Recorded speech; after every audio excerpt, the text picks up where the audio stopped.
નમસ્કાર, હું છું પ્રિયંકા. તમે જોઈ રહ્યા છો સિટી કવરેજ ન્યૂઝ. આજના મુખ્ય સમાચાર. જૂનાગઢ જિલ્લાના માંગરોળ તાલુકાના ફુલરામા ગામે લગ્ન પ્રસંગે યોજાયેલ જમણવારમાં 107 લોકોને ફૂડ પોઈઝનિંગની અસર થઈ હતી.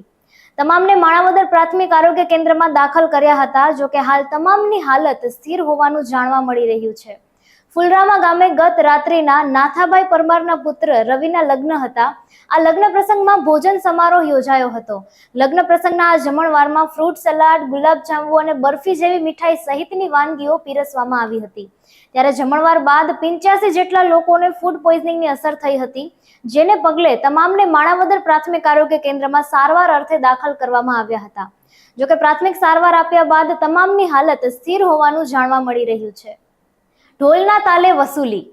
જૂનાગઢ મનપાએ બેંક ઓફ બરોડાને ઢોલ વગાડીને યાદ અપાવ્યું 2.39 કરોડનું લેણું.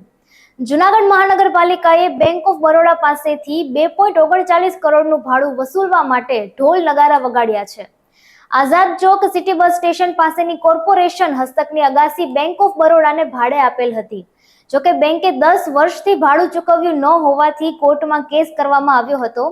કોર્ટે ચુકાદો આપતા જણાવ્યું હતું કે બેંક પબ્લિકની સગવડતા માટે હોય, જેથી સીલ ન કરી શકાય, માટે અન્ય રીતે ભાડાની રકમની વસૂલાત કરો. જેને પગલે કોર્પોરેશનની ટીમે બેંક ઓફ બરોડામાં જઈ ઢોલ નગારા વગાડી ભાડાની રકમ વસૂલવા માટે નવતર પ્રયોગ કર્યો છે. જૂનાગઢમાં વરસાદી પાણીનો સંગ્રહ દેવકા નદીમાં થાય તે માટે સાંસદ રાજેશ ચુડાસમા દ્વારા જળ સંચય જાગૃતિ રેલીનું આયોજન કરવામાં આવ્યું છે. 8 મે આંતરરાષ્ટ્રીય થેલેસેમિયા દિવસ. થેલેસેમિયા નાબૂદી માટે દેશમાં શ્રેષ્ઠ કામ કરી ગુજરાત બન્યું રોલ મોડેલ સ્ટેટ. ગુજરાતમાં કુલ 15.50 લાખથી વધુ લોકોના થેલેસેમિયા ટેસ્ટ કરાયા છે. સરકારી હોસ્પિટલોમાં ગર્ભવતી મહિલાઓ તેમજ કોલેજમાં વિદ્યાર્થીઓનો થાય છે વિનામૂલ્યે થેલેસેમિયા ટેસ્ટ. જયપુરના નાહરગઢ બાયોલોજીકલ પાર્કમાં મંગળવારે સાંજે 2 સ્વસ્થ સિંહ બચ્ચાઓનો જન્મ થયો છે. ફક્ત 6 મહિના અને 21 દિવસ પહેલા જન્મેલી શેરુની માતા રહેલી સિંહણ તારાએ હવે ફરીથી બાળકને જન્મ આપ્યો છે.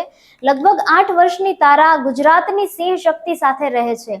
ડીએફઓ વિજયપાલ સિંહે પુષ્ટિ આપી છે કે બંને બચ્ચાઓ સ્વસ્થ છે અને નવજાત શિશુઓની સલામતી અને તારાની સુખાકારી સુનિશ્ચિત કરવા માટે સીસીટીવી દેખરેખ અને વધારાની સાવચેતી જરૂર રાખવામાં આવી છે.